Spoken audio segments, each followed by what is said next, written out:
Hi guys, అందరూ ఎలా ఉన్నారు? మేమైతే చాలా బాగున్నాము. అందరికీ ముందుగా happy Diwali.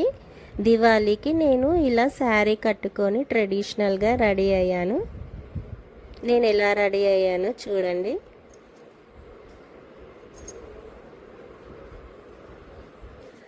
Computer work blouse ఇలా కుట్టించుకొని వేసుకున్నాను ఈ శారీకి. దివాళీ రోజు ఇంటి ముందు ఇలా రంగోలీ వేసుకుంటాం కదండి. ఈ రంగోలీ మా పాప వేసింది, మా పెద్ద పాప. తను రంగోలీస్ చాలా బాగా వేస్తుంది. అమ్మవారి పాదాలు చూడండి ఎంత అందంగా వేసిందో. ఈ లైట్స్, ఈ డెకరేషన్, ఈ దీపాలు అన్నీ మా పాపే పెట్టింది. ఈ డెకరేషన్ అంతా మా పాపనే చేసిందండి. ఇంకా దేవుడి దగ్గర కొన్ని ఈ పూజ సామాన్లు ఇవన్నీ తీసుకురావడానికని నేను మా చిన్న పాప వెళ్ళాము. వచ్చే వరకు మా పెద్ద పాప ఇలా రెడీ చేసి పెట్టింది. ఎంత అందంగా రెడీ చేసిందో చూడండి మా పాప. దొంతులు కొనుక్కొచ్చి దొంతులన్నీ పెడతాం కదండి, ప్రతి దివాళీకి అందరూ చేసుకుంటారు. మేము కూడా అలాగే చేసుకున్నాము. ఇలా నైవేద్యాలు పెట్టాము. అమ్మవారికి తాంబూలము, చీర సమర్పించాము.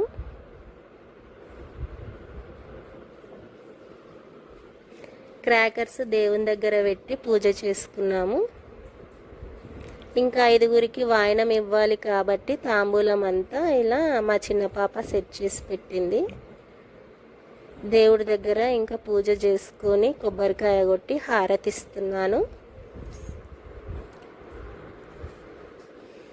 పూజ అయితే చాలా బాగా జరిగింది.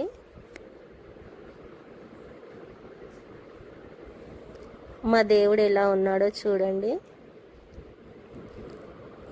ఇంకా గుమ్మానికి గుమ్మడికాయ కొట్టాలి కాబట్టి గుమ్మడికాయను నిమ్మకాయ తీసుకొచ్చి నేను ఇలా గుమ్మం చుట్టూ తిప్పి నిమ్మకాయను కోసి అటు ఇటు పెడుతున్నాను.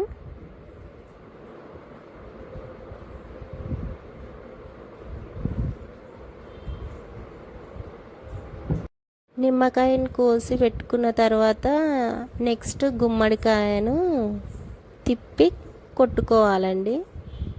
అందరికీ తెలుసు కదా. ప్రతి సంవత్సరం నేను దివాళీ రోజు ఇలా గుమ్మం చుట్టూ గుమ్మడికాయ తిప్పి కొడతాను.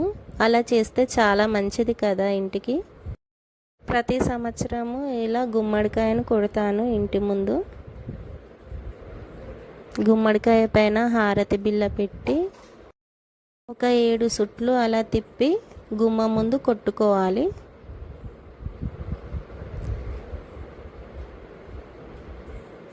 ఆ గుమ్మడికాయను కొట్టడానికి నేను ట్రై చేస్తున్నాను, కానీ ఎంతకి పగలట్లేదండి. చాలా గట్టిగా ఉంది గుమ్మడికాయ కూడా. నాకు తెలీదు, అది ఎంత కొడుతూ ఉంటే అది ఎగిరిపోతూ ఉంది. లాస్ట్కి ఇంకా నా బలమంతా ట్రై చేసి గుమ్మడికాయ కొట్టానండి. అసలు పగలదేమో అనుకున్నాను, పగిలింది. ఇంకా పసుబొట్లు ఇవ్వడానికని పిలిచాను కదా, వాళ్ళంతా వస్తున్నారు. ఒకరి తర్వాత ఒకరు వస్తున్నారు. ఇంకా వాళ్ళకి పసుబొట్టు ఇచ్చి తాంబూలం ఇస్తున్నాను. మా వీడియో కనుక నచ్చితే షేర్ చేయండి, లైక్ చేయండి, సబ్స్క్రైబ్ చేయండి. కొంచెం సపోర్ట్ చేయండి ఫ్రెండ్స్. ఇంకా పూజ అంతా కంప్లీట్ అయిన తర్వాత దేవుడి దగ్గర ప్రసాదం తీసుకొని తింటున్నాను. ఇంతే ఫ్రెండ్స్ వీడియో. బాయ్.